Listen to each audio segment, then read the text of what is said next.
Hello, everybody, and welcome to Issue Crew Movie Reviews back in action. It's been a minute or two, folks. I am your host, Riely, of course, your magnanimous host here on the Movie Review Show. And joining me today is one of the other seven, another member of the seven, the chosen ones, the We are not champions, the from the Issue fucking Crew. boys. The Issue Crew, the most powerful group to ever inhabit the universe, and I'm here with the least powerful member. Give it up for Crow Royalty, everybody. Yeah, joke's on you. I'm secretly the most powerful, and I just hide away my power, bitch. Jason is the most powerful. He got so powerful that he had to break off from the group. His power was so imposing that, like, when he stood around us, it would just like. So Jason is Omni-Man? Yes. Jason's gonna show up one day and kill us all, and we're not gonna see it coming. And he's gonna ask us what our problem is before our demise. He's gonna say, "What's your problem?"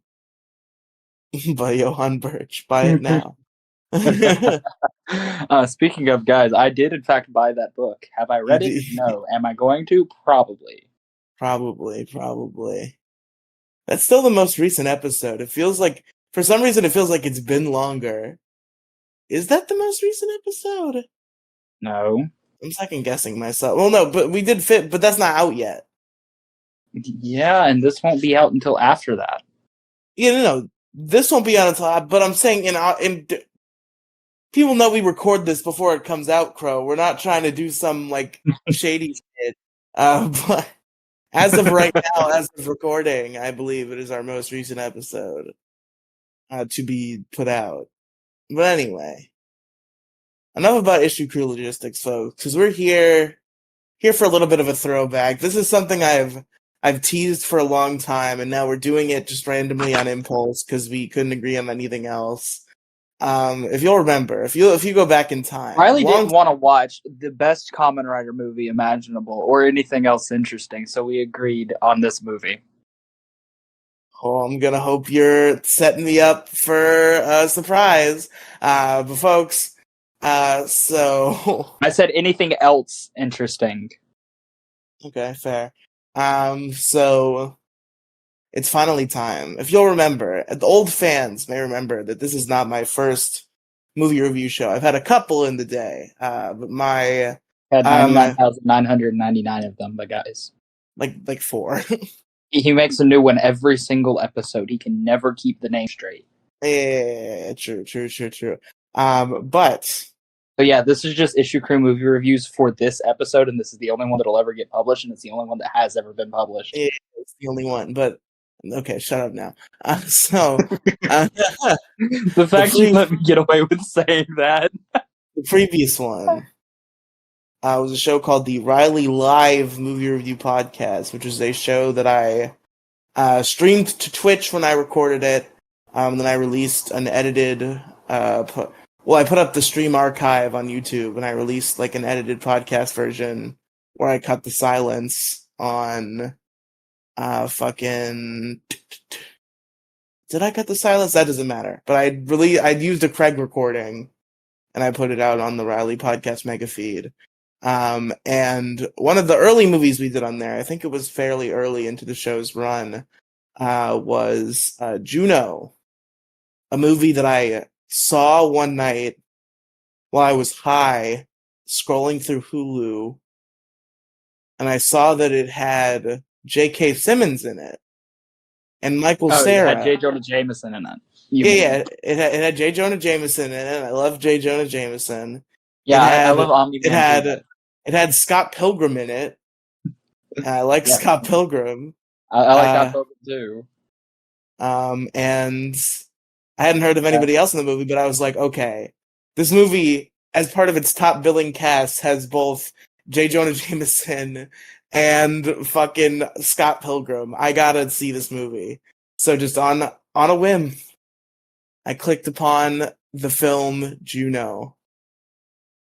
And what I was met with, Royalty, is, in my opinion, my favorite movie that is not for Japanese weeaboos. I do I have always said that my favorite movie is Dragon Ball Super Broly, and I think I like that maybe just a little tiny smidge more than this because I'm a nerd. But in terms of like real, what the people around me would consider like legitimate cinema, this movie walks away with it for me. And the reason why we're here to do Juno Tuno is because Crow's never seen this movie, so I figured it would be cool to expose them to it for the first time, get their blind reaction to what this movie is and just everything about it. So, Crow Royalty, I guess I'll give you the floor. What's your take? What are your give us your general impressions before we get into deep conversation? How did you feel about Juno? About Juno the character? It's Elliot Juno the Page. movie and Juno the character. Let me finish my sentence before you interrupt me, please. Okay. About Juno the person or the character? It's Elliot Page. What is there to have a problem with? Very true. The movie has one downside. One. I think what you might be describing as a downside is like just like a legitimate dramatic point in the movie, and part of what makes all the emotions and what makes everything going on works. No. I The don't know if I'm downside. guessing right. Okay, what is the it? downside. Okay. If a movie makes me think that there's a pedophile in the movie, I count it as a downside. Well, you shouldn't, because it's like part of the identity of what the story is. Like it's not this is not a movie that glorifies pedophilia. The guy's obviously a scumbag.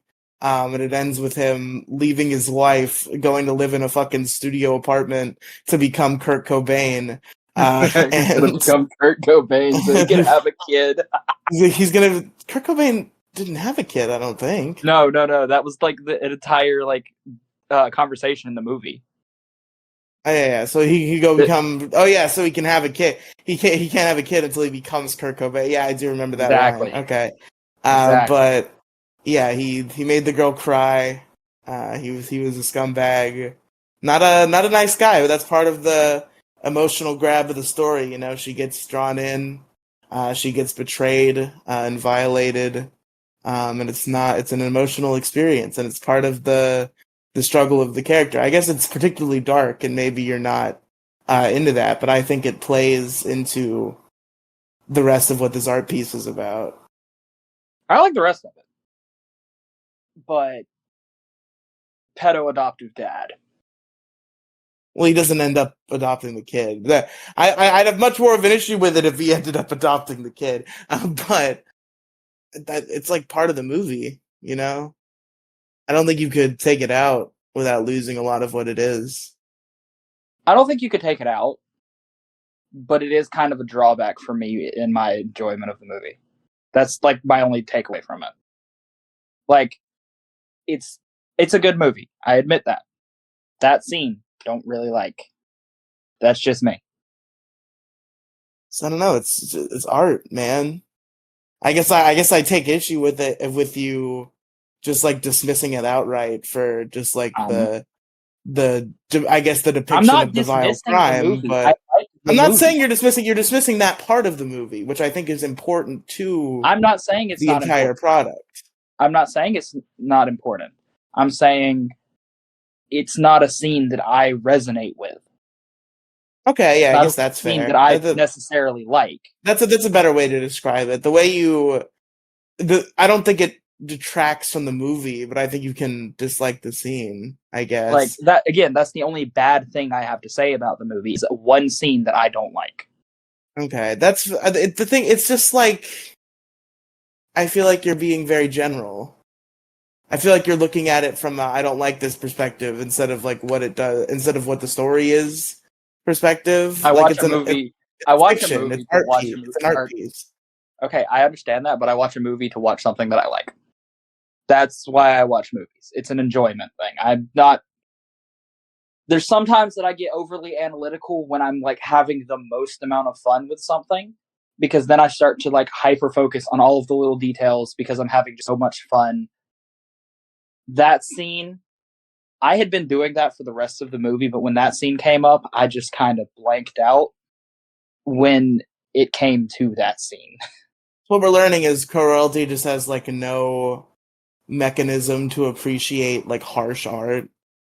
Harsh art is not my forte, dude. I can appreciate something that's artsy, but like I'm not going to talk about that movie on this because if I talk Wait, about which that movie? the movie I brought up to you in DMs earlier that we're going to do on my show. Oh, gotcha. So from the reviews that I saw of it, I haven't watched it yet, but from the reviews that I saw of it, that movie is also really artsy and contains a like very disturbing scene. I see. And I'm also not really looking forward to that in the movie. I still want to cover it because I think the movie will be good otherwise. But that scene also I guess I'm just. First of all, overhyped. I guess no. Fuck you. I guess I'm just. Maybe I just don't have as strong a reaction to that kind of shit as you. I guess I'm just kind of used to seeing fucked up shit in media. Like I saw the thing with the dog and the little girl in Full Metal Alchemist. Like I saw that. That That that fucked was me up. that was traumatizing when I was like 12. But I now understand the impact of what it did, and I even understood it at the time, but it was New still information. crazy. Um, Um, but Shit, I was going somewhere else with that, but I think I lost it. like it's just like a personal taste thing. I don't watch a lot of things with that kind of like I don't go out looking for things that have this in them, so I don't see it a lot. So whenever I do find something with it, it does kind of detract from it, my enjoyment of it a little bit, which is what it did. I guess It's that not just a like I guess that it's kind of not a shocked bad me to my core. It seems like you're getting frustrated that I'm harping on it. I'm sorry for that, but like the no. what? I'm just explaining. I'm not. Okay, I'm frustrated at somebody else. I gotcha. Just a separate frustration. It's just like That separate frustration that's slightly it's interesting to me. It's like this mysterious thing I don't understand. Like it seems farcical, but like at the same time, like obviously everybody has different opinions, everybody has different ways they perceive things, and I would never discredit any of that. It just seems wild to me as somebody who's appreciated a lot of art with a lot of like fucked up situations within it, and that being like part of the story and part of how the characters grow and change and like part of how the world around them is not how they perceive it. I think it's part of the identity of the film that like Juno was completely none the wiser to what was going on the whole time, and it was kind of this completely like life shattering thing when she realized that his intentions were not pure, even though he had reached the point where he assumed that she knew that, but she was just naive and she didn't understand what was going on. And I think that's kind of important to the movie's identity and just like who Juno is I, as a character, that she's still growing up and she was put in this fucked up situation because she was acting on her own and thought that she understood everything that was going on, when in reality the world's a lot more fucked up than she realizes.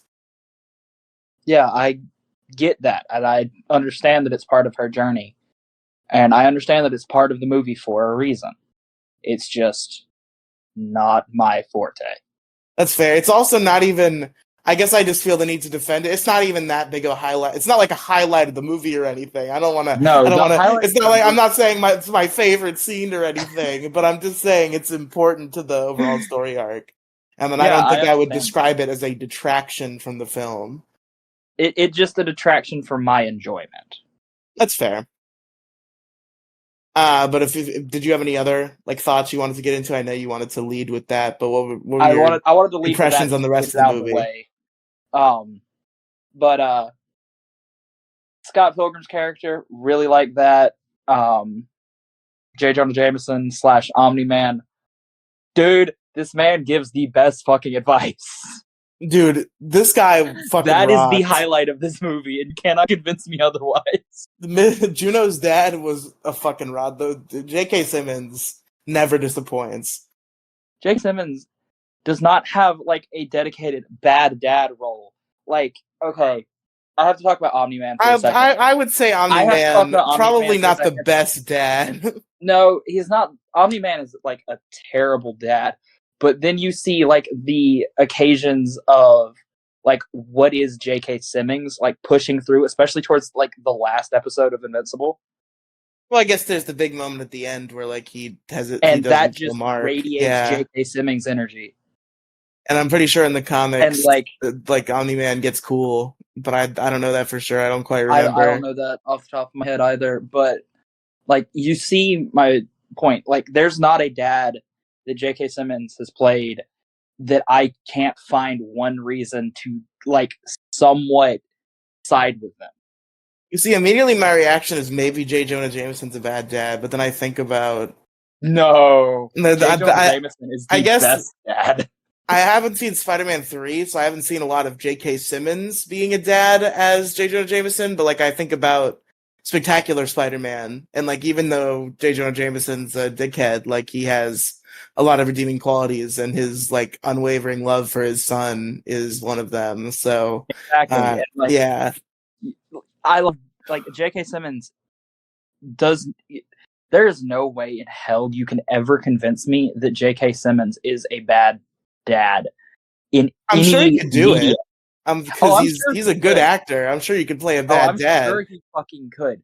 But my point also stands. There is no one who has specifically put J.K. Simmons in like a terrible parental role that I have seen.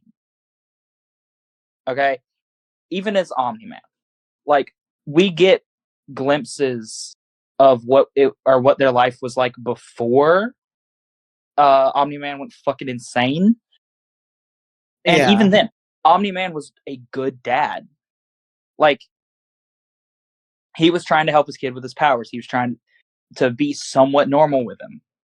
And then he starts developing these powers, and then the dynamic changes. And oh shit, he's helping him learn how to control his powers more. But then he goes fucking insane. That's the J.K. Simmons can play an insane man very well. A bad dad, I don't think so. I think at the end of the day, like Omni-Man was thinking of everything within the frame of being like a father. I think he just like in his delusions of grandeur, like if things went the way that he thought he would, I think he like it was depicted that he was kind of like upset that Mark's powers did come in and that he wasn't sure that they would.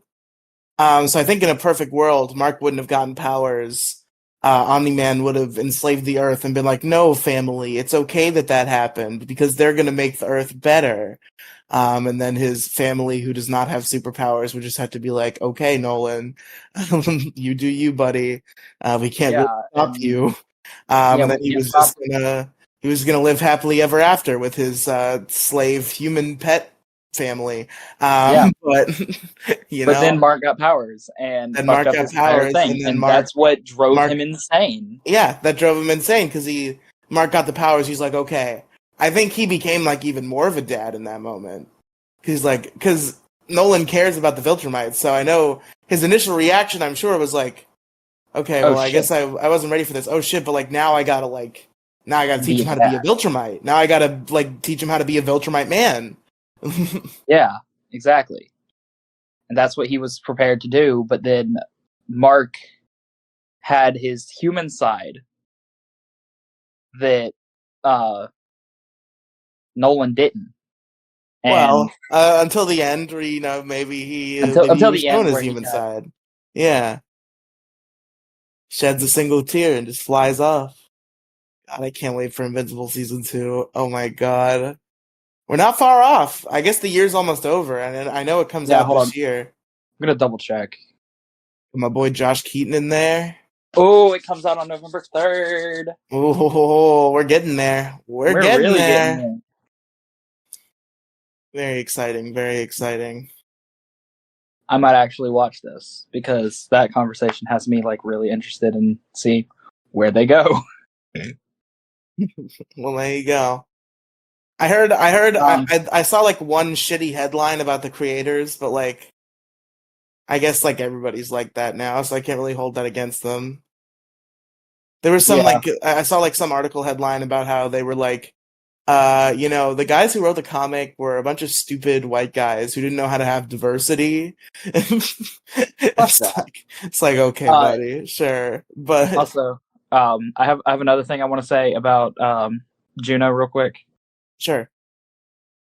By all means, let's bring the conversation back Yeah, to Juno but for because sure. I like Juno, I do, I genuinely do. It's just like that one detraction from it for my enjoyment. I still like the movie a hell of a lot, but um, Juno's stepmom, What about her? she is so good, She but is for also sure. like so mixed. What do you mean? Okay, I think she like was a hero the whole movie. oh, I do too for the most part, but there's the little bit towards the beginning that I don't necessarily like have an opinion, positive or negative. But then after What she's told, about Juno vomiting in her urn? Like, yeah, it was just did you it's throw just up in like my one of those. urn, bro? It's Like, one what of the those hell? scenes. Hey, hold up! It's one of those scenes that just has me like, okay, so they're setting up a teenager versus step parent relationship. That didn't happen. Well, that is kind of what happened. Like, Not it's not super necessarily. pronounced like you might have guessed, but like, Yeah, like there's definitely that's tension what the there. toss up was. That's where the toss up was. It's like I don't have anything. It's deeper. It's like on a deeper level than what you Yeah, would initially guess. Like you see that trope and you just assume it's going to be very outward, like you're not my real mom. But like exactly. it's more like even though she like lives amongst her and there's not like an active issue, there's definitely some level of resentment that does come out in that little interaction they have At the like in the beginning, middle of especially. no, not in the beginning, well the beginning too, but like in the middle too, the Oh interaction yeah, where when she walks in when she after talks going about to the hanging out with the dude, hanging out yeah. with the pedophile, and the stepmom's like, you probably she's like a married man, you can't just be hanging around there. And then she's just like, you don't even have a dog. Why are you knitting a dog blanket? She just like suddenly snaps on her. No, that could be attributed to hormones, and I kind of like the way that they played that because I think that's what they were trying to go for. Yeah. It's like the hormones were bringing out like the resentment that she was kind of keeping bottled up. Yeah, and but I really like her in just about every other scene, and I like the dynamic that they did. It's just that starting bit just had me a little rocky, if that makes sense, on her Yeah. character. Like she's a really good character. I really like her. Just had the boat. It was rocking the boat to start. Also, the little girl with all her bacon bits, very relatable. I Very also very like to relatable. have a lot of bacon bits on my potato. Same. Especially if you put ranch and cheese on it. And Oh, I hope J.K. Simmons does not kick my monkey butt as a result of nah, all the no, no, no, bacon no, bits that I'm eating on my potato. no, no, no, no, no. J.K. Simmons is gonna come and kick your monkey ass. Okay, because I'm an adult, so now it's real. Yeah. I die as a result of this, by the way. J.K. Simmons kills me in this J.K. scenario. Simmons, J.K. Simmons kills him by kicking his monkey ass. This is less a Juno's dad thing and more fuck, what's his name? I used to know it. Fuck. The guy from Whiplash. I don't know his name off the top I of my didn't watch head. Whiplash. There's a movie called a very famous movie called Whiplash that I intend to review on this show at some point, where J.K. Simmons plays a very harsh music instructor who uh, basically verbally and to some level physically abuses a boy into becoming like the best at like an instrument. I don't remember what the instrument is, but like it's kind of a movie about like the struggle and like the kind of like dichotomy between the fact that like he was being mistreated, but also like he was definitely taught correctly. This is just based on like what I've heard about this film. Very famous and very well beloved, and one of J.K. Simmons' most highlighted works. I definitely want to check it out soon. I forgot about that. I should. Hold on, hold on, hold on, hold on. I'm looking to see how long it is to see if it breaks your fucking criteria. That's not my always criteria. Like we can set up longer movies, but just like lately I haven't been feeling like watching movies. That's why we haven't made this show in a month and a half. So I was like, okay, I'll watch something. I'll make a show, but I don't want the movie to be any longer than like an hour and a half, like an hour 40 maybe. It's an hour and 46 minutes. It's 6 Okay. minutes over. Okay. Oh no, wait, no, it's an hour 47. Excuse me, it's 7 minutes over. I can live with that. Oh, I forgot Birdman exists. The Michael Keaton movie Birdman. I think. I'm Yeah. interested in Birdman too. I am too, but it's 2 hours. We could do Birdman on the show at some point. You could also do Birdman on my show. No. Oh, fuck you. Your show's for all the nerd shit, okay? Yeah, but you won't let me bring I get the nerd cool over shit, here. like Birdman. No, Birdman is nerd shit, because I'm pretty sure it's a movie about a bird superhero. Yeah, but it's more of like it's not just about a bird superhero. Thought it was. It's about a guy who plays a bird superhero. And like Oh. his life. It's a character piece. Oh, it's just Batman, but it's just Michael Keaton's life as the Batman. Pretty much. I'm pretty sure that's what it is. I think it's a metatextual thing where it's about a guy who plays a superhero named Birdman. But maybe you're right. But I feel like it's the thing. I only ever. Oh shit! Emma Stone's in this. Ayo. Ayo. Yeah, Emma Stone is in this. What the fuck? Oh, so is Zach Galifianakis. You know what we should review one day? What should we? Tell me. All 3 of the Hangover movies. You know, I've thought about watching those. That's the only thing I know Zach Galifianakis from. I've like heard clips of Zach Galifianakis like interviewing people, and like I really want to see that. But anyway, to get back into Juno. Let's get back into Juno. Okay, so I want to talk about another character. Which one? I don't know her name for the life of me. Leah? But she was just like the highlight of all of the school scenes. Are you talking about her best friend? Yeah, her best friend. Leah, yes. Leah's a queen. Leah. We stand Leah in this house. Leah, get better. Yes, we do hope that Leah gets better, but also she is... We stand her in this house. Yes, we stand Leah, but please, Leah, get better. Please, you Leah, have a disease. Stop talking about Woody Allen with your 40-year-old teachers. Yes, please. That's a good joke.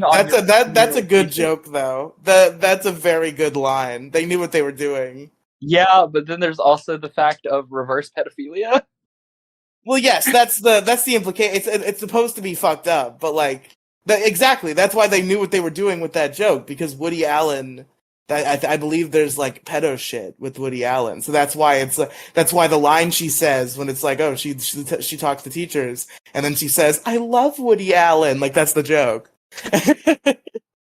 Hold on, I'm double checking to see if that's what this is. I'm pretty sure Woody Allen. Oh no, he frequently socialized with Jeffrey Epstein.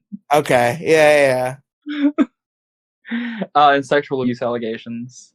Okay, yeah. So that was the joke: is that she loves Woody Allen because she was being. Oh Woody wait, Allen. there is also pedophilia. That was just like the 4th thing down. This guy's got a big rap sheet. Yeah, the first one is he socialized with Jeffrey Epstein. Then there's something about a TV interview. Then there's Allen versus Farrow digs into Woody Allen sex abuse allegations. All right, no more Woody Allen. We're done with Woody Allen. Then there's somebody defends Woody Allen, and then there's why isn't Woody Allen in jail for pedophilia?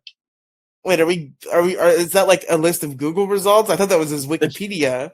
No, that's just the Google results. That's just the Google results. I was like, why is there a section of his Wikipedia article about a guy who defended him? I don't know. I don't know. But no, I was just reading off the like Google results, because the Google results are always the truth. No, Leah definitely had a lot of charisma. I think she owned a lot of the scenes she was in. She just is very. She's got good comedic timing. Olivia Thirlby is a very talented actress, at least based on this movie. I don't know what else she's done besides this. Besides Elliot Page, according to his book. Wait, what? There's apparently a part in Elliot Page's new book. I don't know if you heard, but he wrote a memoir. There's apparently a part in his book where he talks about while they were making Juno, him and Olivia Thirlby were in a sexual relationship. Hold on. I never followed the news story through to the end of its logical conclusion because I remember all the news articles were like, "We've reached out to Olivia Thirlby for comment. She hasn't said anything." I don't know what the resolution on that was. Okay, so that explains why my brain thought these two were going to become lesbian lovers before the end of the movie. Because they already were. Like, I genuinely thought the end of this movie was going There you to go. end. You wrongly thought this movie was going to be gay. I wrongly thought the last movie was going to be gay. You know? I thought Belle was going to be gay. I was wrong. You thought that Juno was going to be gay. You were right in real life, but you were wrong in the movie. At least I was right in real life. True. At least I get to claim that I was right. But yeah. I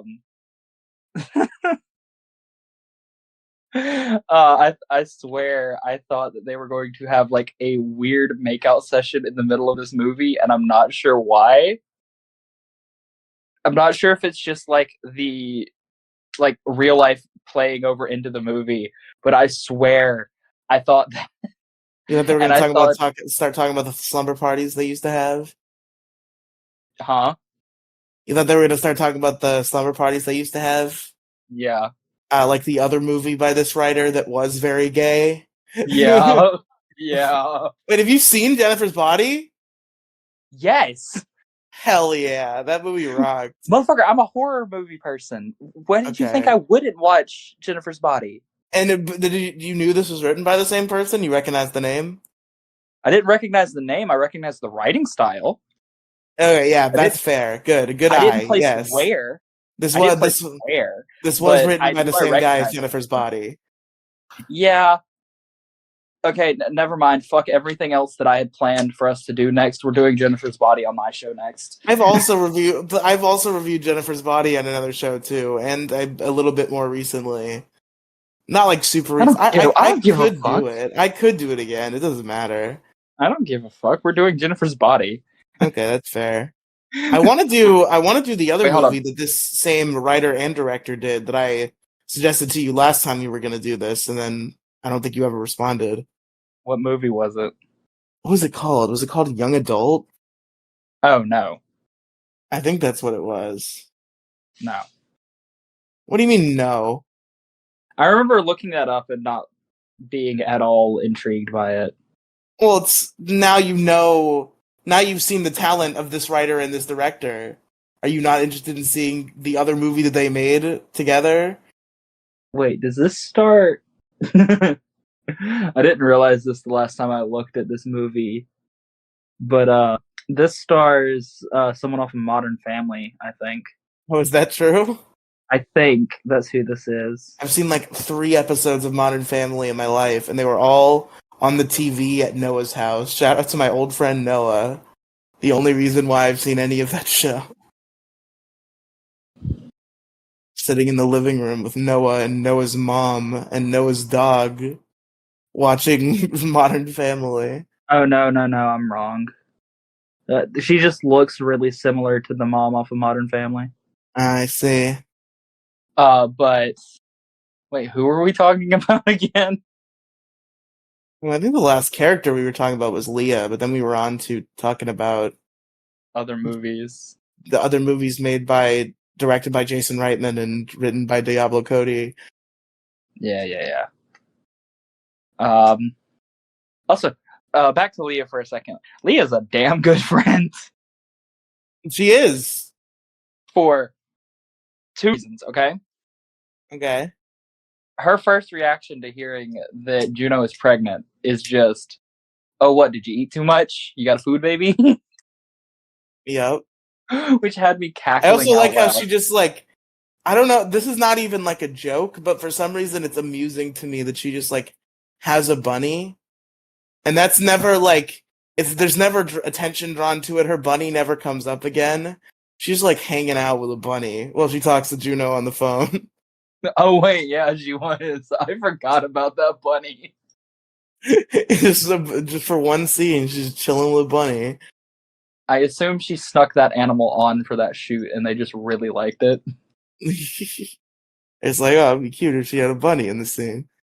Yeah.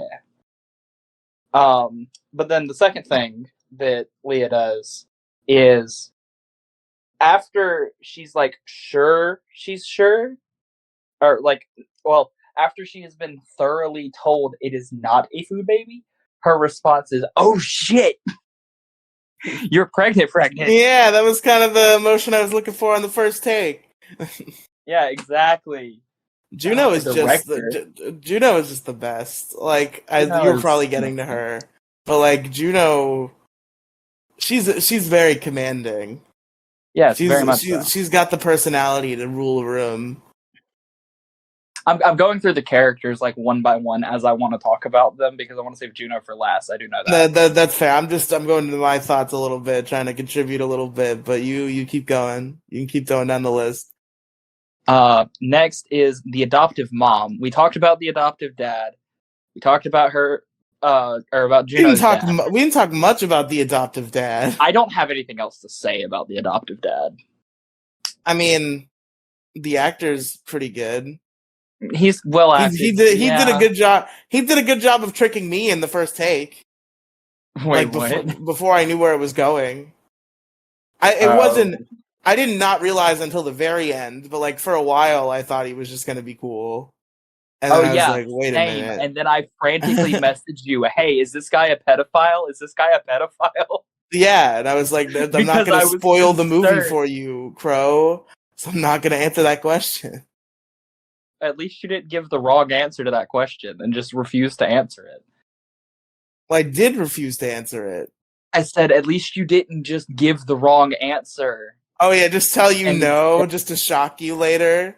He's like, damn it! He tricked me! He lied! I've been hoodwinked! I've been hoodwinked by Riely. Anyway, moving on from him because I don't have anything else really to talk about with him. I didn't really like him after, that happened, and he was good for the first part, and then he immediately got ruined as soon as he started doing pedo shit. Moving on to the adoptive mom. Oh my god, I love her. She's just so nice. She is nice. Like, okay.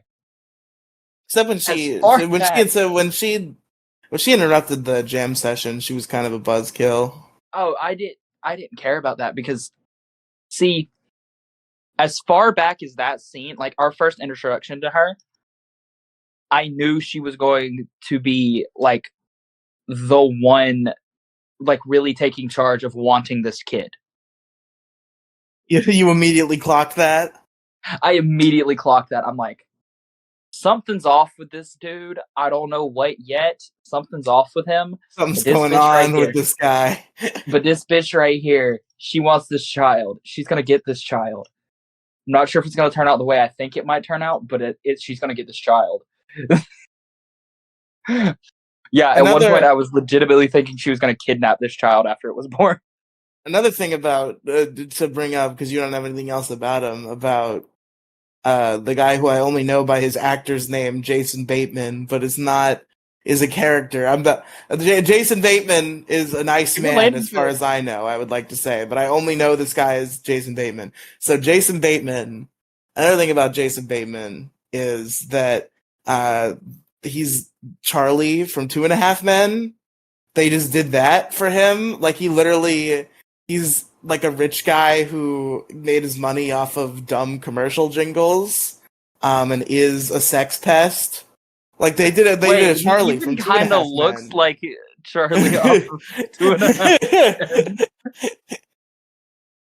Men. Like, I just started Googling Jason Bateman. There's also a whole episode of 2.5 Men. Now, to be fair, they are successful in not acting upon it, which I think is a strong level of self-control for a sitcom being made at that time. However, there is a season 1 episode of Two and a Half Men where the plot is that Berta's extremely hot 17-year-old niece is hanging out at the house, and Alan and Charlie have to very strongly resist the urge to make sexual advances towards her, and that's the plot.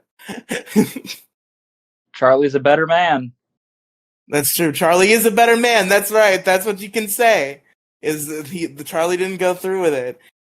Funny enough, to tie it back into an earlier discussion, the 17-year-old niece was played by Jennifer Fox, star of Jennifer's Body. Not Jennifer Fox, Megan Fox. Bring back the pedophile shit again. No, Megan Fox, not Jennifer Fox. She was played by Megan Fox. Yeah. Also, side note. Okay. Yep. This is something I saw the other day. Sure. I don't know why I saw this, but I saw it on TikTok. Okay. Would you rather marry Ice Spice or Megan Fox in her prime? I don't know who Ice Spice is, so probably Megan Fox. I don't know why this showed up on my TikTok For You page. It was so Ice weird. Spice? Okay, I keep hearing about this Ice Spice. So it's not... This person is not one of these Spice Girls, correct? I don't know. I don't think she is. I don't think the Spice Girls are back. It's been a long time since the... But it's weird... No, she's a rapper. Okay, because it's weird because that's what I thought immediately, because you might not know this because you're a super zoomer. But there was this game, not a game. I know band, who the Spice Girls are. Yeah. But their names, they went by, Baby Spice... and something else Spice and something else Spice. The only one I remember is Baby Spice. But I heard Ice Spice and I'm like, is she one of the Spice Girls? Why are people talking about one of the Spice Girls? But I quickly realized by context clues that she probably was not one of the Spice Girls. And if she was, she had come back with a very thunderous solo career. But I don't think that's true. I think she's not one of the Spice Girls. But I've never seen this person. Yeah, she isn't. Let me pop my Ice Spice cherry here. Let me look upon her for the first time. He's gonna pop his Ice Spice cherry. Yeah, I phrased that sillily on purpose. Let's see. Google Ice Spice. Wait. Oh, Megan Fox, without a doubt. Yeah, same. Oh my god, really? This is a question? Same. Yeah, I know. That's something that showed up on my fucking TikTok page. Megan Fox from Jennifer's Body? You don't think I want her more than Ice Spice? No. Here's the funny part. Okay? Yeah, what's up? They thought peak Megan Fox in her prime was the Transformers movie that she was in. Well, that's fair. I think she looked similarly. She looked just as hot, I think. She was aight in the Transformers movie. She probably dressed hotter as Jennifer, but Jennifer's body. I think she was because this was the Michael Bay movies. They were trying to get horny teenagers and it worked. I remember seeing clips of Megan Fox's jean shorts ass from the movie Transformers. I remember seeing that clip a lot just throughout the internet in my time because people were very horny for jean short Megan Fox in Transformers. Yeah, it was weird. I never got it as a kid, but then I went back and watched fucking Jennifer's Body and was like, There's also the 2.5 Men episode, which she was an adult when she filmed. The 17 was the joke in the episode, but she was not 17 when she filmed that, and there were a lot of very sexually suggestive thoughts that live rent-free in my mind. Have you done any reviews of 2.5 Men? No. Me and Demi Gloom have talked about doing it, but it's never happened. I'll actually do it. I was thinking about it, but nah, I don't know. Because like We gotta do Full House. That's the sitcom we gotta focus on. Ew. What do you mean? Ew, we were gonna do Full Wait, House. you said Full House, not Fuller House. Okay, never mind. No. We had to do all of Full House before we did all of Fuller House. I heard you wrong. I was like, wait, you're doing Fuller House? Ew. No. Don't start. Eventually, I'll think we'll have to if we get through all of Full House, but not until we get through all of Full House. Yeah, you gotta get through Full House before you can go on to Fuller House, which my sister does not understand. I mean, you could probably say the same thing about Boy and Girl Meets World, but I don't think that's how it shook out for you. Huh? Is that how it shook out for you? Which one did you see first? Boy Meets World. Zumaro? Okay. Boy Meets World was better. Well, I mean, yeah, duh. Well, okay, I saw like half an episode of Girl Meets World, and then was like, "This is stupid." Didn't watch it. 2 weeks later, one of my friends introduces me to this show that they had like DVDs of for some reason. They Called have Boy DVDs Meets of World. Girl Meets World. Oh, Boy Meets World. Okay. So you did see Girl Meets World first. You saw Girl Meets World. Exactly what episode of it. Didn't like it because I didn't understand the context because it was in the middle of the season. And I didn't know what the fuck was going on or who any of these characters were. I mean, we also watched an out of context middle of the season Girl Meets World episode, and you enjoyed that one. Yeah, because I'd seen most of Girl Meets World at that point. Okay, you went back at some point and you watched it. Okay. Yeah, because I had seen Boy Meets World. It makes sense more after you watch Boy Meets World. I would imagine it would, yeah. I didn't understand the importance of Corey, Topanga, Farkle, or literally anybody except for Maya and Riely. Well, I think it was meant to function that way. Like there are plenty of regular kids that just watched it and they saw Riely and Maya and it's like, oh, it's just like a sitcom girl best friend duo, and like it just so happens that the dad and mom characters are like better actors than your usual sitcom parents, and little do they know that's because they were on a sitcom for 10 years. Yeah, and it didn't, like, I don't like Riely. I definitely I had ups and downs with Riely. I think there are some lowlights for Riely. Like I think there are definitely some episodes that paint Riely out in a not favorable way. But I think overall, from what I've seen, I enjoy Riely more than I don't. Like, okay.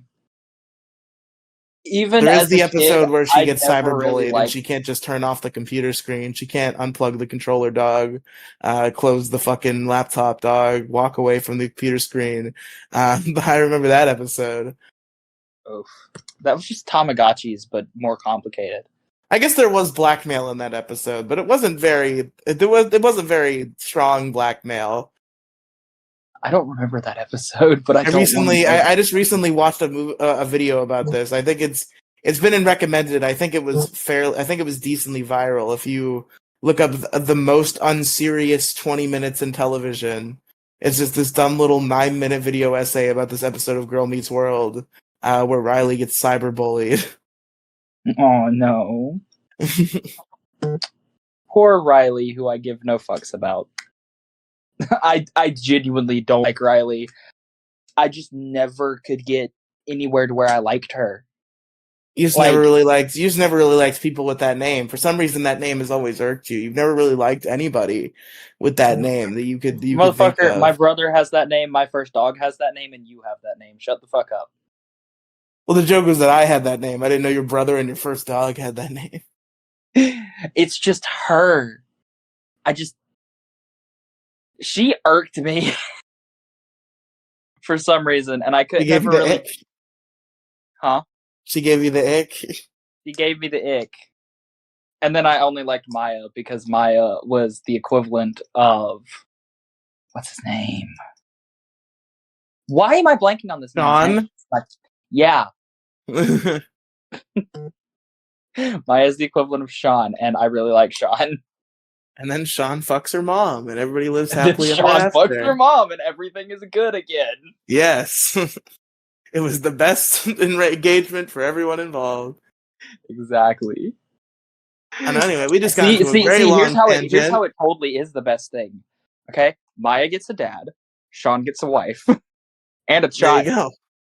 Best Everybody wins except for the people who shipped Sean and Angela. Who cares?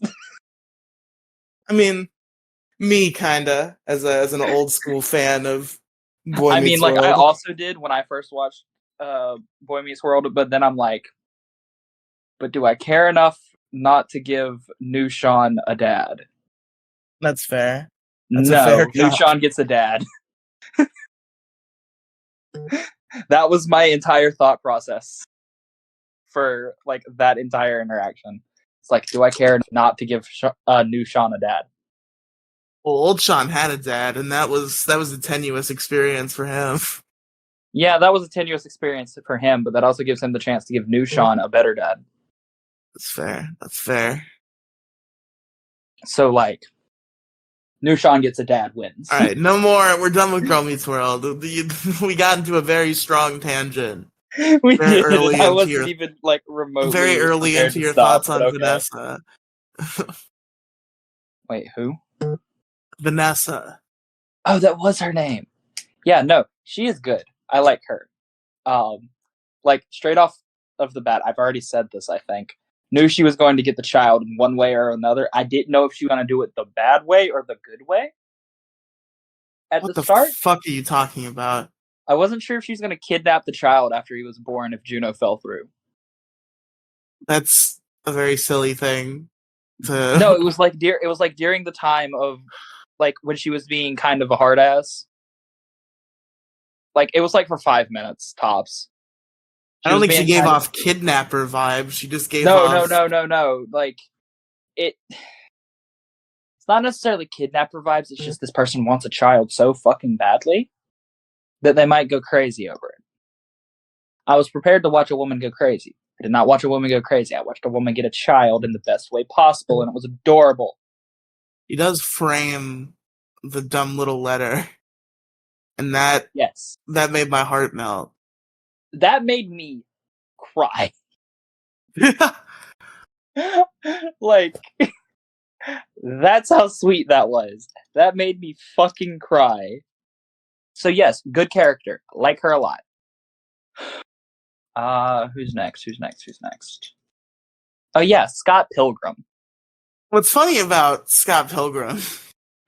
He doesn't have any other name than Scott Pilgrim. What's funny about Polly Bleeker is no, his name is Scott fucking Pilgrim.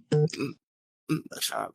So the thing about Polly is Michael Cera is second billing in this movie, but that's only because of the star power. Like the Polly Bleeker is in like 15 minutes of this 96-minute film.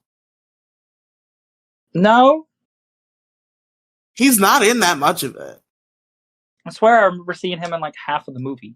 No, he is definitely out of the main cast, which is the family, sans the little girl, because she's just a little girl, the rest of the family, and Leah, and Polly, but he's definitely the least prominent of that main cast. Huh. He was not in a lot of it, which is why it's always been weird to me that he got second billing. Yeah. What I'm saying is Olivia Thirlby deserved second billing, and Michael Cera is the hack who stole it from her. Oh yeah, definitely. Man, I love Michael Cera, but he was not in this movie as much as you'd expect him to be, but he was very good when he was. Yes. Now, I want to go into a specific comment from Juno about Michael Cera. Well, not necessarily about Michael Cera, but about Polly Bleeker. Okay. No, not necessarily about Polly Bleeker either, but about the boys when they're running. Yeah, the pork swords. Yeah, the pork famous swords. pork swords line. Yeah, the pork swords line. That, and it was right after she had moved an entire furniture set from one person's yard to the other and set it in the exact way that it was designed inside of the first living room. What the fuck? I swear I knew what she was doing. It was not the exact set, mind you. The one change. She didn't have panties. No, the fancy tiger rug. I thought the tiger rug was part of the set. No, in the scene where she's on the thing, in the scene where she's at on the set in Polly Bleeker's yard, Polly says like nice rug, and she's like, "Oh, I got it from the lady next door." So it's the same living room set with the one change of the cool tiger rug Oh yeah, she does say that. But and the I pipe in her legitimately. mouth to and just really play up the fancy vibes of what she's doing here. But what I thought was going to happen was I thought she was going to try and fuck him again. Just in the middle of the day in the yard. Exactly. I'm like, I'm not sure how freaky you are yet. Let's see if this plays out the way It's a or the way weird it's going to movie, in I my head. think, maybe. Huh? It's a weird movie, I think, maybe. But that's not exactly If this movie were rated R, that's sick. it is. That's sick. They're minors. Come on. It is. I'm Wait, was kidding. Elliot Page a minor in this? No, nobody was actually a minor. There were no real minors in this film about minors. They were just playing minors. No, there was one minor. What, the little girl? Yeah, the little girl. Okay. Yeah. Who's in all of like 3 seconds of the movie. That's true. There's the bacon bits, and then there's the front porch at the end of the movie. And that's it. That's all I remember of this little girl. I don't think she was in much else. She was the subject of a joke once, was her other contribution. Well, she wasn't in that, but she was joked about. Um, yeah, so there's that character down. Back She didn't to die, Polly. if you recall. Huh? She didn't die, if you recall. Who didn't die? That was the joke about the little girl's breathing medication.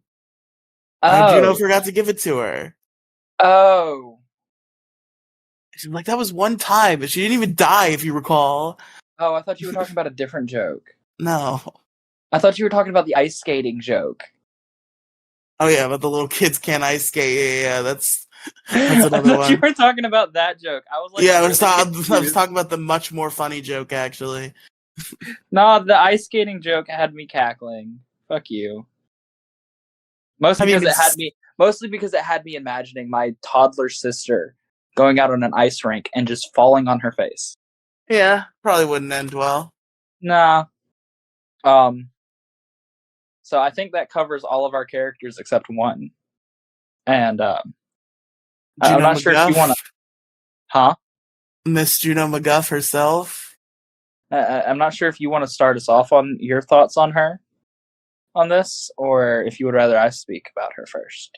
I mean, I've said all I need to say about Juno. As far as main characters go, she's one of the best you could ask for. I think Elliot Page gave a brilliant performance. It's definitely even more brilliant now when you realize that Elliot Page was not very comfortable with his womanhood, considering that he no longer has his womanhood now. Yeah. He he did very well playing this character who was definitely a strong depiction of like what young girlhood can be like. Okay. Definitely So, really impressive performance. Definitely really funny. I think all the quips were very strong. I think she. hey, real quick before you continue on, I have a comment I want to make. Okay. There was a comment made by Juno towards her dad. I think right after she told him that she was pregnant. If you're about to Okay. start Juno was an egg theorying me, I'm gonna fucking jump out a window. What?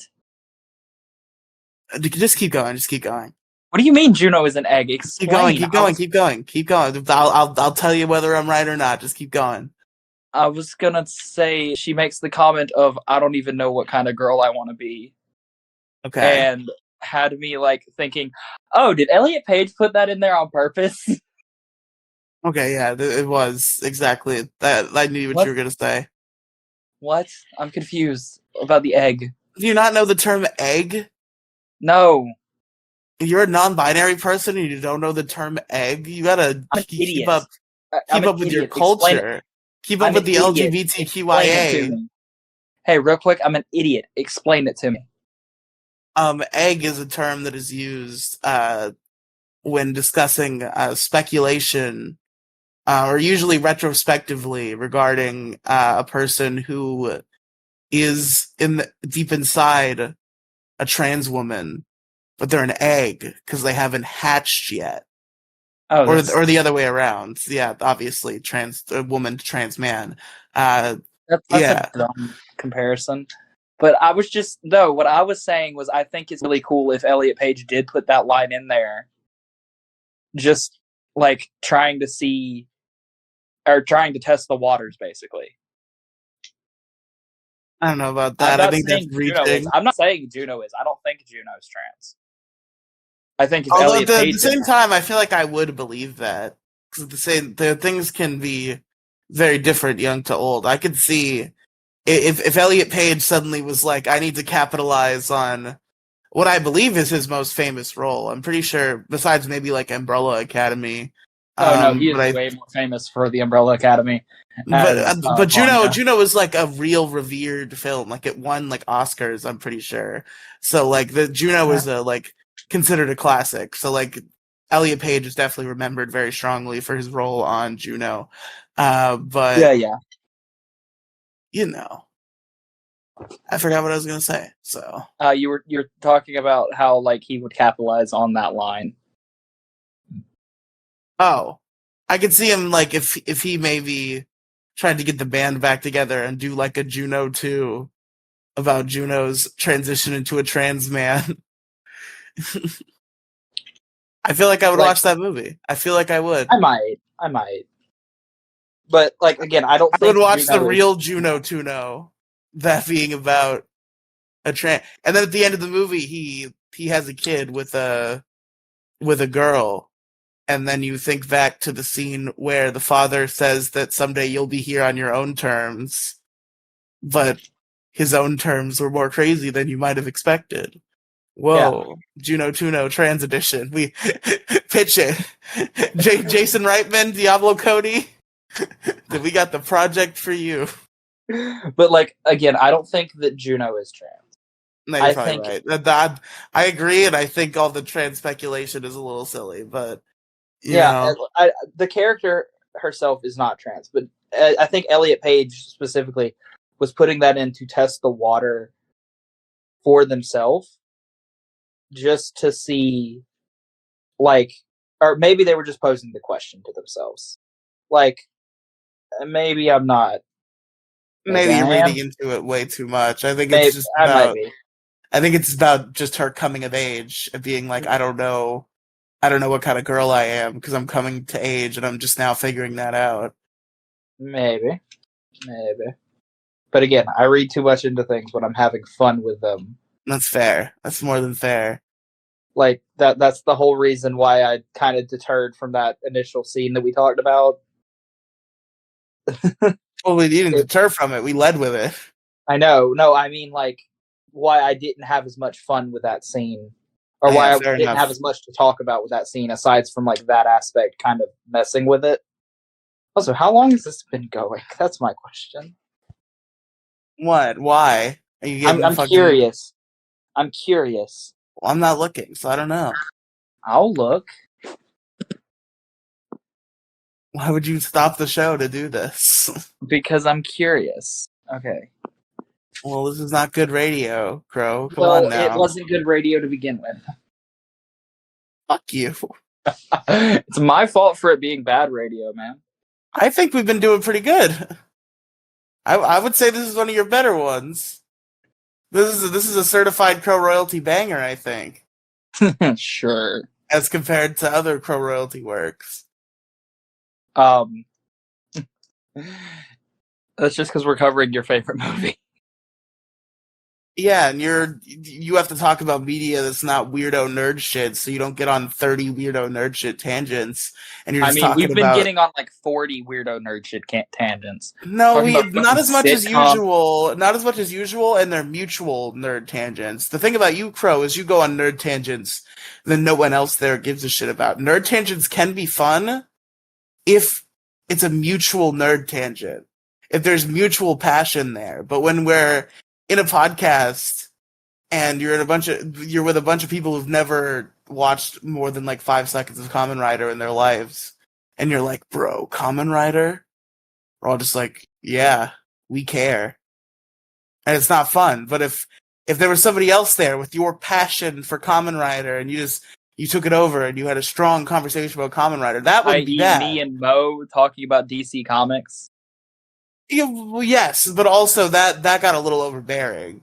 But it exists. It's there. There's good to be had with Crow royalty. It's happened. Sure. But and that's a lot better than a solo set. Like it got tiring just because the rest of us didn't care about DC, but like you two were being passionate, and people who are passionate about DC or people who are interested in hearing people talk about what they're passionate about would enjoy the conversation you had. It just got a little drawn out, and we were trying to curb it for time and also kind of make a joke about how long it was because we're a comedy podcast. But at the end of the day, I think it was more constructive than, hey guys, Kamen Rider, and us being like, what that? And you being like, oh bro, Japan, ninjas, Kamen Riders. I don't just do Kamen Rider, and you know that. Well, yeah, but that's just the example. I know a lot about that, things. Yes, but that's not my main tangent. My main tangent is explaining yokai in movies and shit, and you know this. That's true. That's weird. Like the main thing I do on fucking Megazord Radio. Or the yokai? Tell us about the yokai that were at play in Juno. There aren't any. What role did the Kappa play in Juno's journey? That would be fucking hilarious if there was, though. Like just like a turtle. What role did Jibanyan play? Jibanyan. I don't think Jibanyan existed in 2005 when this movie came out. This movie did not come out in 2005. It gives me 2005 vibes, so I say it comes out in 2005. I don't even know when this movie came out. 2007, I think. My fucking Google tried to autocorrect to when did Juno come out of the closet? I mean, yeah, December 25th. It came out on Christmas. Wow, Christmas film of 2007. This is my new Christmas movie, guys. And Jennifer's Body came out on September 18th of 2009. There. If I had to watch one of those two movies again, I think I'd watch Jennifer's Body, not gonna lie. No! But Megan Fox, though. I mean, yeah. But like Olivia Thirlby, though, like there's plenty of... If you're looking for a hot chick, you'll find that in this movie, too. Yeah, but Olivia Thirlby's playing someone who's into teachers. Thankfully, that is not harped on. Sure. Well, yeah, I'm saying it's not like a. It doesn't keep getting brought up. Jennifer's Body has Amanda Seyfried. It's not. That's true. It's not overwhelming. There's like two jokes about it, and they don't like. Because like in some movies they would kind of like have that be like a primary tenet of the character, whereas it's just kind of there for a couple jokes. Yeah, so it's not. It does not rule over the character. And Olivia Thirlby is extremely attractive. Also, like, can we agree that when Juno blew up on Michael Cera, it was like really funny, but also really like out of nowhere? Well, yeah, because she had pregnancy hormones all up in her body. I know, but it was still kind of funny. It was funny. Chris Pratt is in Jennifer's Body. What? Yeah, he plays like the scumbag, like cop boyfriend. I forgot about that. I knew J.K. Simmons was in it, but I forgot Chris Pratt was in it. Yeah, J.K. Simmons plays a teacher. Yeah. You forgot J.K. Simmons was in it? I mean, that was Amanda Seyfried. I guess I knew Amanda Seyfried and I knew that character, but I guess I just didn't think about they were the same person. But now that you mention it, that wasn't. Yeah, Amanda Seyfried's like the main character of Jennifer's Body, aside from Jennifer. I'm trying to remember what her name was. Was it Needy? I think it was something in that ballpark. Something that sounded similar to that. Yeah, Needy. Okay, it was Needy. I was right. Well, technically, it's Anita Needy Lesnicki. Yeah, Need. Come on, guys. Lesnicki, what are you doing here? Yeah, it's Lesnicki. Lesnicki. You put Les at the beginning of the girl's last name? Yeah. The girl who has the weird lesbian side plot. Yep. Come on, guys. Come on, guys. Yep. You don't gotta be so on the nose. No, they gotta be on the nose, otherwise it's not gonna be funny later. Yeah, no, we should definitely cover Jennifer's Body at some point because that's like a really good idea. I don't know. I don't know if this is the kind of movie I want to do again. Maybe I could. Maybe I could. Maybe I could. Come on, I want to cover it. Maybe it's just because it's one of the movies I've done with Alexis, and she is a much better movie review co-host than anyone else ever. So, fuck you. Like Juno, I did with Inside Zoidberg and Random Candor, and like I love them, but other perspectives are certainly welcome. But when it comes to a movie I reviewed with Alexis and/or Dakota, those are perfect, just the way they are, and they're better than all of you. Fuck you. Only Alexis is better than all of you, and Dakota was just like a good third mic. But fuck you. You know. Also, side note, what are we doing for next week on the main podcast? I don't fucking know. Can next week be the religion episode? No. Oh, come on, man. Oh my god, shut up. No, we're not talking about this right now. Come on. We're not talking about this right now. It's not the time. Fine. Also, I guess I've gotten a lot into like my philosophy and deep thoughts about this movie. So I guess if there's anything in particular you want to bring up before we get to wrap up questions. I was going to talk about the score real quick. Oh yes, the music in this movie was banger. It's good. Not my taste. Hey, it's quirky, but it's like fun that it's quirky and it fits the piece really well. Yeah, I it does fit the movie. I agree. Not my taste in music. I think that's a weird standard to hold it to. Same way Belle wasn't your taste in music.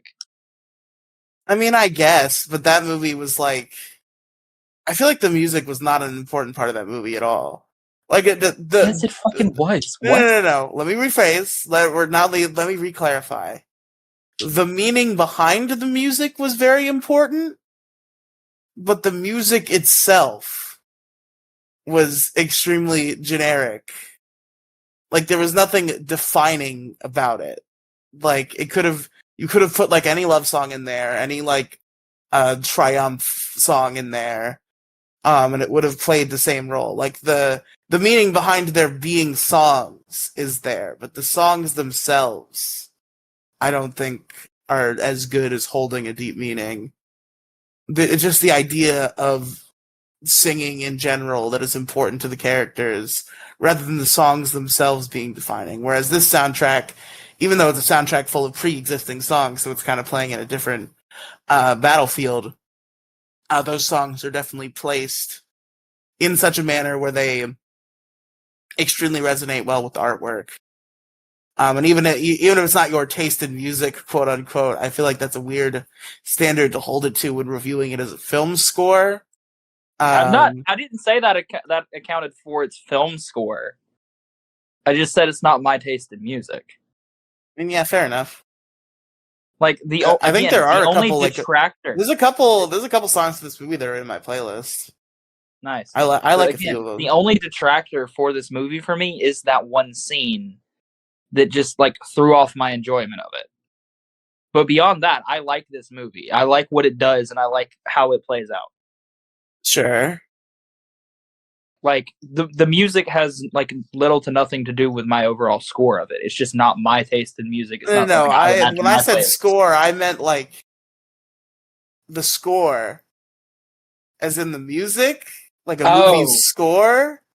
Oh, the way I heard that was like the way I was scoring the movie. No, I meant like when judging this as the soundtrack of a film, for it not being your type of music to be the primary tenet of that argument, seems kind of It's still good. I can still admit that it's good. It's just not my taste. Like, I can understand why certain people would like it. I'm not Juno, who just goes, "Oh, it's just the noises." What? Yeah, when she got pissed at, or in that scene right after he tells her. Oh yeah, she was talking about like some rock song from the 70s or whatever. Yeah, it's just noise, in like a really bratty tone. But I understood what was going on and why she was mad. But like, it was really bratty. True. But yeah, you want to get into the final questions? Man, Elliot Page. We're not answering that third question. This is your show, not mine. Elliot Page. Shut up.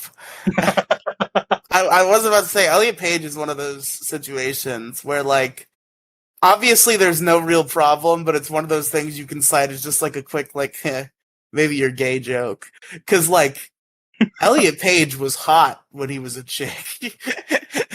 Elliot Page is still hot. Fuck you.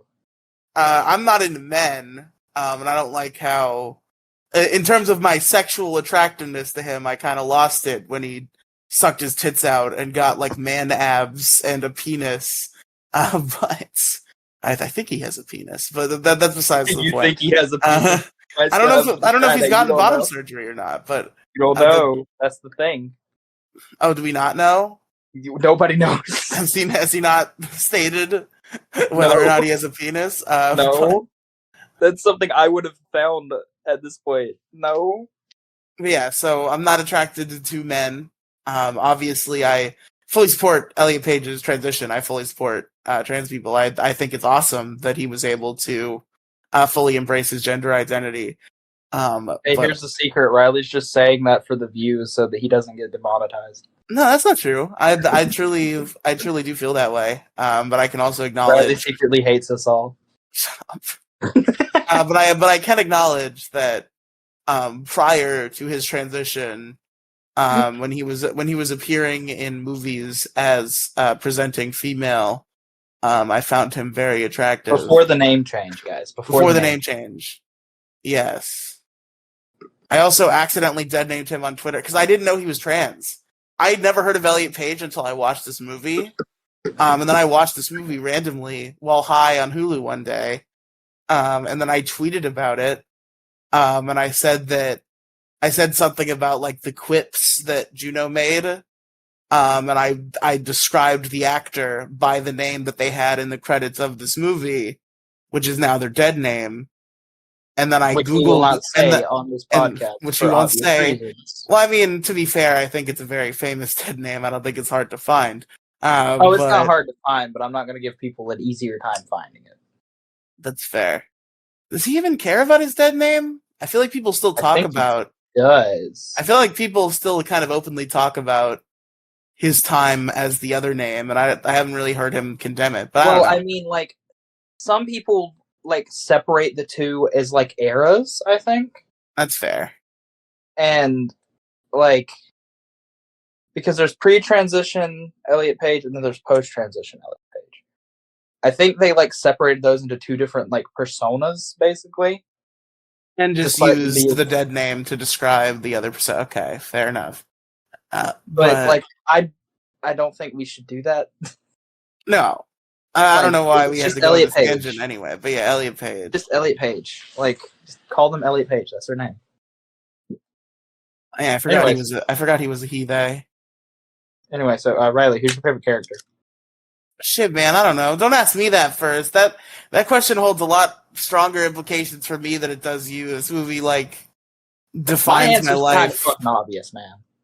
What is it? J.K. Simmons. Okay. That counts. Well, unless you're talking about the character, yes. Yeah, I don't remember his actual name, but I called him by his actor's name because I don't remember his name.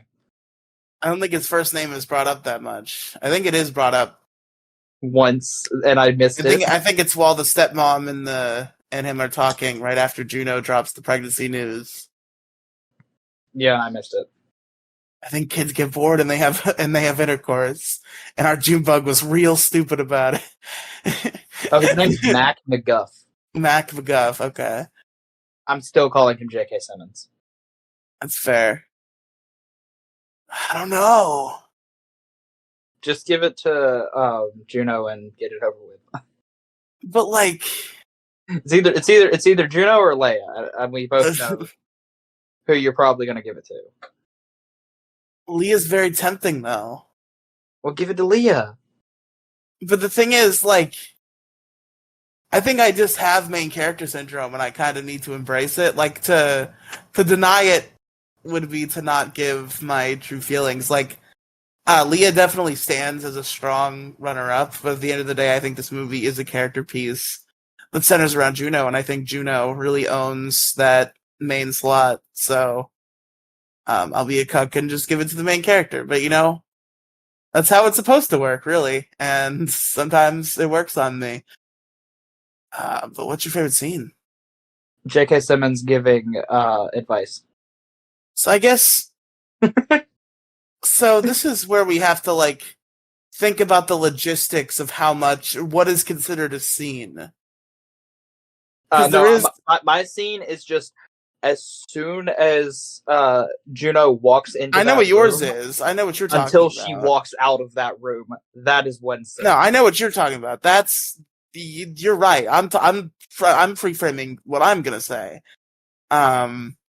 This is where we have to get into what defines a scene, because there are multiple, like, transitions within this span, but I think it's all kind of one scene because it all leads to one conclusion. Is it a valid answer to say just when Juno gives birth and, like, the circumstances around, like, getting her to the hospital and being at the hospital? Yes, that's a scene. Okay. Yeah, that's a scene. Also, one more thing. Okay. Dwight from The Office is in this movie. Yeah, he plays the store clerk. That's a runner-up. That's a runner-up for favorite scene for me. And then, that scene sold me. I was sad that guy didn't come back. I started the movie, and then I just realized, wait, oh, hi, Dwight. Hi, Dwight from The Office. The Office. Just, like, it was a pleasant surprise. Remember him from the show you like? Huh? Here he is. Yeah, you know this guy from the show that everyone likes, and I haven't heard a single person say one bad thing about it. Ever? Here's my hot take on it. I've never watched it. Go fucking watch That's my hot take. Go fucking watch The Office, man. I don't know if I need The Office, you know? You do. You need to either watch that or you need to watch The Good Place. Maybe once you watch My Name is Earl. I won't watch My Name is Earl until you watch one of the two. Until I watch what? My headset fell off. One of the two. Fuck you. Both of those are like 10 seasons. Hold on. The Good Place is not 10 seasons. Good Place is like 8 seasons, isn't it? 4. Oh, you're right. I'd assume. How many are in My Name is Earl? 4. So I guess we know what you're watching. No. Because I've heard other people talk about The Good Place, and it's not interesting. The Good Place is interesting. What? I don't think I would enjoy The Good Place. Why like, knowing myself, I don't think I would enjoy The Good Place. Knowing you, I think you would enjoy My Name is Earl. Why do you think you wouldn't enjoy The Good Place? It just seems generic. What do you mean? It doesn't seem like it has anything special about it as compared to other sitcoms that would make me interested in it. And the philosophy of it has me interested in it heavily. What do you mean, the philosophy of it? Yeah, there's a lot of philosophy in the show. Okay.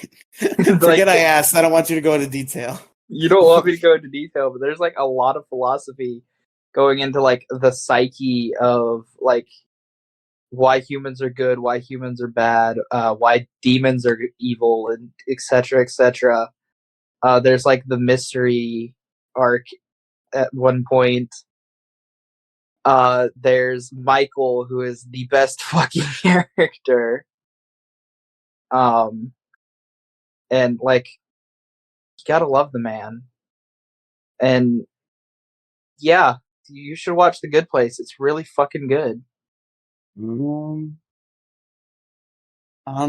what's your rating for this movie out of 10? Wow, I wonder what it could possibly be. I wonder what it could be, Riely. What rating could I possibly give to the film Juno that would encompass my feelings regarding this film? What is the number? What would be the appropriate number to place out of 10? Yeah, you're gonna give this it a 1. It's a 10. Everybody, it's the perfect. Yeah, we all fucking know. Perfect 10 out of 10 film. The best. Guys, just remove the 0 from his score, and you have the right answer for him. Shut the fuck up. just a 10 without the 0. Remove the 0 and add a 1, and that's the answer. It's 11 out of 10. That's how good it is. Nah, remove the 0 and the 1. No one said. Huh? Never. Don't worry about it. Don't worry about it. My answer is 9.6. You can't do that, motherfucker. 9.6. That's against the rules. You're against the rules. The rating system of this.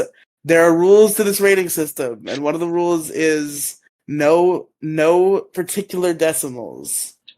0.5. Do you want me to remove an extra like 0.1% off of this? Yes. Just because that's the scale that we're working with. That is the scale. Which is we're dumb. Only rating in whole numbers or 0.5s. It feels dumb. What is that noise? I dropped something. Fucking stop fidgeting. Fine, 9.5. Just for that one scene. See, like, that's fucked up. That's the only thing that like part of the art. It's really part of the good movie. Arc. It lends itself to the story. I agree. But it threw off my enjoyment of the movie when I watched it. That's my thing with it. Okay. Like, I can understand that it's important. It's aside from me just having a bias, like, against that kind of person, basically, if you want to put it that way. Well, he's bad on purpose. You're not supposed to like him. You're supposed to be affected by the stuff that's happening emotionally as part of. It does affect me, and it just. I like campy shit. That scene kind of threw off my emotions that I was already having because I was already like heavy into my feels trying to figure out, oh, is Juno like gonna actively go through with this? And then that shit happens and I'm like, oh shit. And it just fucked me up for like 5 to 10 minutes of the watch through. And it just cringe. Like it threw me off. So that's just my personal opinion on it. Kind of cringe, not gonna lie. Well, fuck you. What was your rating on Belle?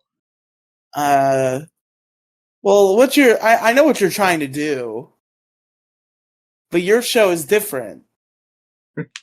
Your show has its own rating system where you set it that way. Yeah, it's out of 100 to avoid decimals altogether, but it also... avoid decimals altogether, but you don't need that broad of a scale.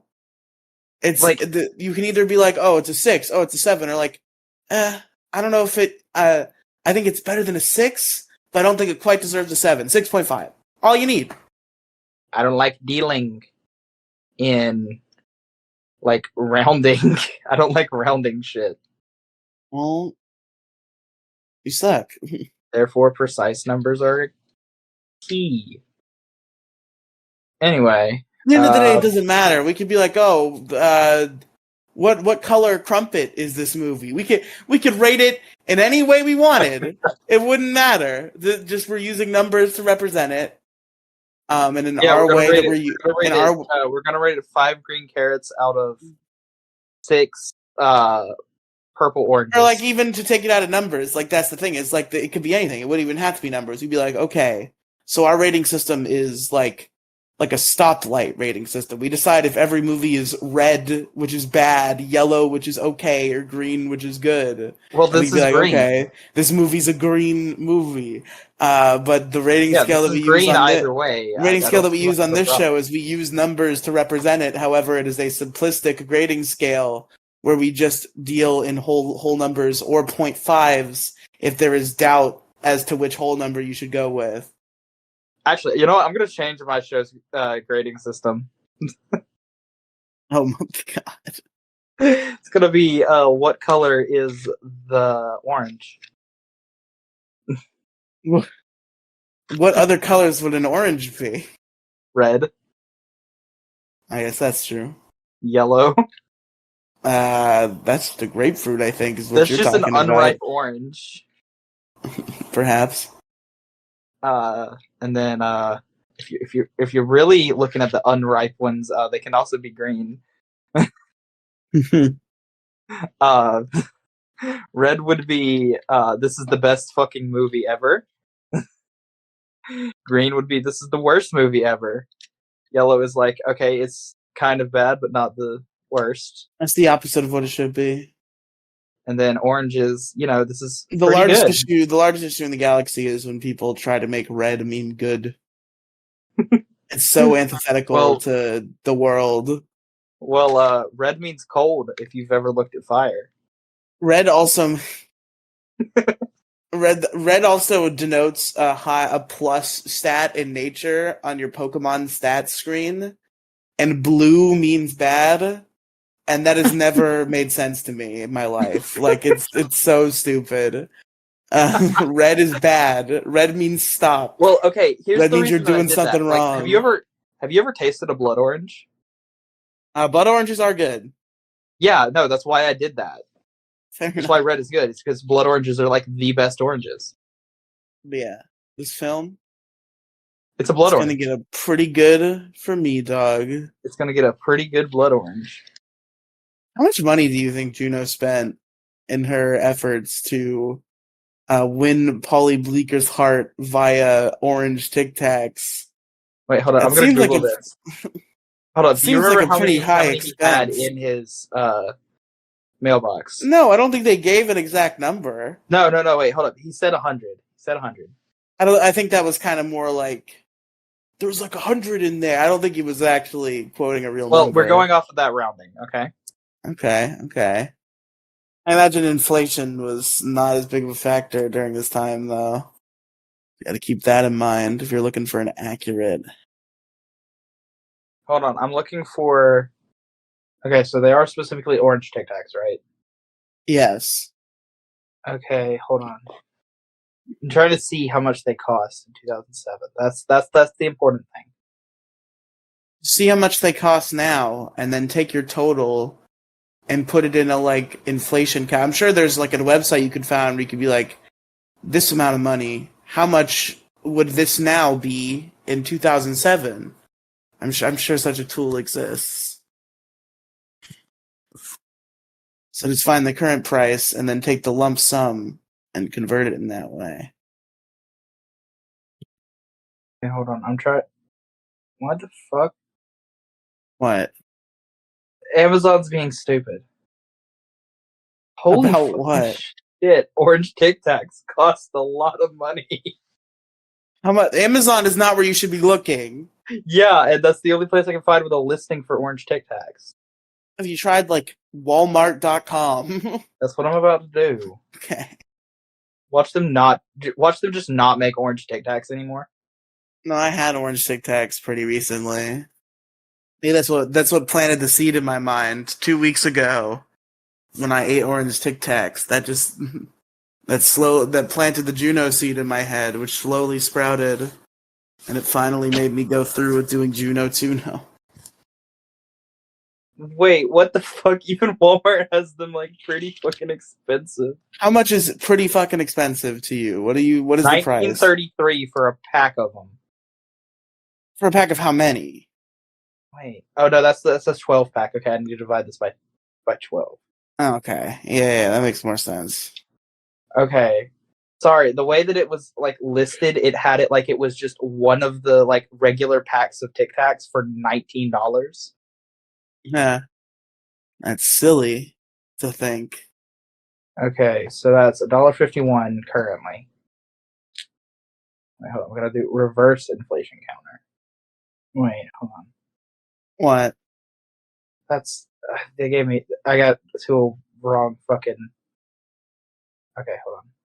Found what Fucking I was looking God. for. Found what I was looking for. Found what I was looking for. I opened the wrong thing. Okay, give me a graph, you fucking bitch. Oh, why can I not move this? I need 2007. This only goes back to January of 2013. Fucking God. Okay. Tangent over. We're done. No, You I'm failed. continuing with this. Myth busted. We're done. Move on. Wait, hold up. Got it. Got it. Got it. Totally got it, guys. Don't worry. Okay, so I'm totally got it. I'm totally not stalling, even though I don't have it any more than I had it 5 minutes ago. no. I actually found the thing now. I'm just needing to. Okay, I'm having to adjust this. Wait, the prices would have gone up? What? Okay, you obviously found the wrong thing. Over. Done. Failure. You've lost the bonus round. Fucker. This is dumb. Thank you all for listening to Juno podcast, Juno Tuno, Juno once again, or just simply the Juno episode of Issue Crew Movie Reviews, because it was a different show when I did it before. But folks, thank you for watching. Sorry there hasn't been a movie review for a while. We're hoping next week we'll have the trio back, the Riely, Kathy, Mo rotation, for some Isle of Dogs action. But I wanted to get back in the game this week because I've been thinking about it. Should I have gone to bed earlier instead of that? Maybe. But at the end of the day, we did Juno Tuno, and I'm satisfied. I got into some deep philosophical thought about the meaning behind the movie. I was scared that because I talked about it once, I wasn't gonna be able to talk about it again in a meaningful way. But I think I'm a lot higher than I was last time, so thus I'm thinking more introspectively about the deep, intricate emotions and like what it all means, man. So I think that's why I came at it from a very analytical perspective tonight and had to give a lot of lip service to defending the pedophile part as an important part of the film that shouldn't detract from the overall rating of the film. But I've lost that battle. I understand. I'm laying my sword down. All right, Crow. Where can our listeners find you? Where did they go? They left. Well, now you can find me at linktree.com/crow_royalty. Cause they done took that there at name, eh? They done took my at name. And now I gotta be crow_royalty. What a world we live in. Me, crow royalty. Okay, there. there they are. Huh? Don't worry about it. Did you say that my phone died? Yes, it did. Oh, well, I did not say that, but yeah, my phone died. You can find me at linktr.ee.crow_royalty because some motherfucker took my link. There you can find the Issue Crew, you can find the Crow's Nest podcast, and you can find Megazord Radio, as well as my Twitter, if you really want to go there, but I don't think you do. And where can our listeners find you, Riely? Linktree, Cinematic Universe, in the description. It's in my pinned tweet. See you next time. See you next time. I won't be here, but the next time I am, I'm making Riely watch either Jennifer's Body or Heisei Generations Forever because I want to go back to nerd shit. No. Yes.